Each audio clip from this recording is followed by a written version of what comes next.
नमस्कार मित्रांनो, आज आहे गुरुवार. सो आपण करणार आहोत साई ओरॅकल कार्ड्स.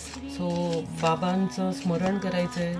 काय काय तुमच्या मनामध्ये प्रश्न चालू आहेत, बाबा आन्सर काय देणार आहेत, त्याचं पूर्ण एनर्जी लावायची मित्रांनो, पूर्ण फोकस करायचं आहे. गुरुवार असल्यामुळे आज बाबांचे रीडिंग आपण नक्की घेतो.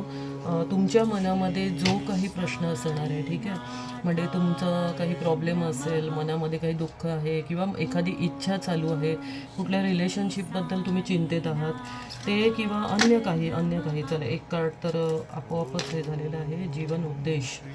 ठीक आहे, ह्याच्याबरोबर बोलूयाच आपण. पण तोपर्यंत तुम्ही मनामध्ये ठेवा की नक्की तुमच्या मनामध्ये काय चाललेलं आहे, कशाबद्दल तुम्हाला प्रश्न विचारायचा आहे का, तर ती इच्छा मनामध्ये ठेवायची आहे आणि पूर्ण फोकस करा. आणि आपण बघूया का आज काय कार्ड निघत आहे. सो पूर्ण फोकस करायचं आहे. ओम साईराम. समर्पण सांगितलेलं आहे. ठीक आहे, जर तुमच्या मनात जी काही इच्छा पकडलेली असेल आत्ता, तर बाबा सांगत आहेत की समर्पणची भावना फार गरजेची आहे. समर्पण अतिशय गरजेचं आहे. तर आपल्या गुरुना किंवा आपले जे कोणी आदर्श व्यक्ती आहेत, आपले एल्डर्स आहेत, आई वडील आहेत, तर सध्याच्या परिस्थितीमध्ये, वर्तमान काळामध्ये तुम्हाला त्यांना समर्पण करायचं आहे. ठीक आहे, इगो नको आहे, अहंकार नको आहे ह्याच्यामध्ये. जसं आपण सरेंडर करणं बोलतो ना, तसं तुम्हाला सरेंडर करायचं आहे. शरण जाणं हा सगळ्यात माणसाचा खूप मोठा गुणधर्म पकडला जातो. तुम्हाला जेव्हा कुठल्या गोष्टीचं उत्तर मिळत नसतं ना, तर मित्रांनो त्या गोष्टीला शरण जाणं हा सगळ्यात महत्त्वाचा पॉईंट पकडलेला आहे. आणि आज गुरुवारी बाबांनी आपल्याला उत्तर दिलेलं आहे, समर्पण.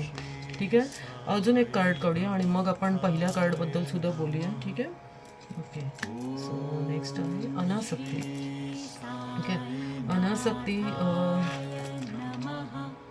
असं सांगितलं राहतं आहे की फक्त ह्याचं ध्यान राहे की आपल्याला कोणी नियंत्रित नाही ना करत आहे, कोणी कंट्रोल नाही ना करत आहे आपल्याला. ठीक आहे, सो काही लोकांपासून सावध राहायला सुद्धा सांगितलं आहे तुम्हाला. कोणाच्या चुकीच्या ऑरामध्ये जाऊ नका. चुकीचं कंट्रोल तुम्हाला केलं जाऊ शकतो आहे. तर तुम्ही स्वतःला त्यांच्या पाठी धावायचं नाही आहे, त्या लोकांच्या पाठी. तुम्हाला काही लोकांपासून सावध केलं जातं आहे. अदरवाईज तुमच्याबरोबर बोलतात ना, म्हणजे कोणतरी तुम्हाला कंट्रोल करायला बघत आहे, तर कंट्रोल करून देऊ नका स्वतःला. सांभाळून राहा.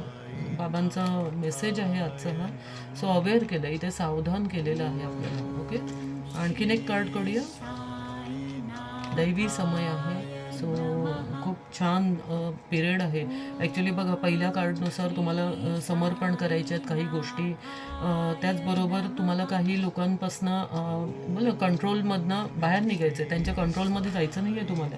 आणि त्याचबरोबर आत्ताचा जो पिरियड चालू आहे ना, तो खूप छान आहे. एक दैवी वेळ आहे, दैवी साधनेची सुद्धा वेळ आहे. सो अजिबात बोला ना, चिंतेमध्ये राहू नका, व्याकुळ होऊ नका, दुःख सोडून द्या, कारण इथेच प्रत्यक्ष बाबा तुमची काळजी घ्यायला आहेत. ठीक आहे, तर काळ ज्यांच्या हातामध्ये आहे असे बाबा आपली काळजी घ्यायला आहेत. सो डोंट वरी. कसलीही चिंता असेल, आज जो प्रश्न घेऊन तुम्ही मनात बसलेले होतात ना, तर त्याचं मी हे डायरेक्ट हे आन्सर सांगते की बाबा आपल्या बरोबर आहेत. बाबांचं नाव घ्या. त्याचबरोबर तुमच्या मनामध्ये जरी दुसरेसुद्धा काही गुरूंचं नाव असेल, इष्टदेवता असतील तुमचे, त्यांचंसुद्धा नाव घेऊ शकतं. ईश्वरीय शक्ती एकच आहे, म्हणजे नावं जरी वेगवेगळी असली तरी ईश्वरीय तत्त्व हे सगळीकडे सेम आहे. सो नाव घ्या बाबांचं आणि त्यांना शरण जा पूर्णतः की बाबा माझं हे दुःख मी तुमच्या हवाली करत आहे. आजपासून ही व्यथा, ही चिंता सगळी तुमची आहे. ठीक आहे, तर अजिबात काळजी करू नका. आता जे पहिलं कार्ड जे आपल्याला युनिवर्स मेसेज आपण बोलतो, आणि तो मेसेज म्हणजे की डायरेक्ट जीवन उद्देश हा तुम्हाला मिळालेला आहे. का प्रत्येक व्यक्ती आहे ना, की आपलं काही ना काही एक लाईफमधलं पर्पज कंप्लीट करायलाच आलेला असतो. सो तुम्ही ओळखा. चिंतेमध्ये राहण्यापेक्षा किंवा दुःखामध्ये राहण्यापेक्षा ना, तुम्ही तुमच्या लाईफचा पर्पज ओळखा की कशासाठी आलेलो आहोत आपण. जास्त दुःख आणि चिंतेमध्ये राहू नका. बाबा तुमची काळजी घ्यायला आहे तिथे समर्थ. सो हा होता आजचा गुरुवारचा मेसेज. सो डोंट वरी आणि ओम साईराम. नक्कीच भेटूया पुन्हा गुरुवारी सुद्धा पुढच्या, आणि असंच रीडिंग घेत राहू. Thank you so much.